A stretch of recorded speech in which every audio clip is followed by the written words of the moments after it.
ঠিক আছে, আমি তোমাকে 10 লাখ টাকা দেবো। আমি এক্ষুনি আসি। আমার সালমান যেন কোনো ক্ষতি না হয়।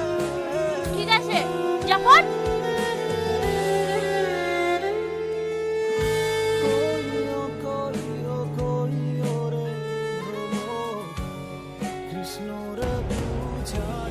আমি কিডনি বিক্রি করতে চাই।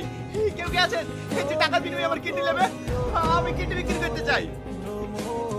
ভাই, আমার কিডনির প্রয়োজন নেই, আমার একটা হার্টের প্রয়োজন। কত টাকা লাগে দেবো? তুমি একটা হার্টের ব্যবস্থা করে দাও না। 10 লাখ টাকা দেবেন? 10 লাখ টাকা নয়, আমি তুমি 20 লাখ টাকা দেবো। তুমি যে কোনো একটা হার্টের ব্যবস্থা করে দাও। আগে আপনি 10 লাখ টাকা দেন, আমি আমার সালমানকে ছাড়িয়ে আসি। আমি আপনাকে আবার হাত দেবো। না না, তা হবে না। ডাক্তার 2 ঘন্টা টাইম দিয়েছে, এর মধ্যে যদি হার্ট ট্রান্সফার না করি তাহলে আমার আব্বু মরে যাবে। তুমি তোমার সালমার অ্যাড্রেস দাও,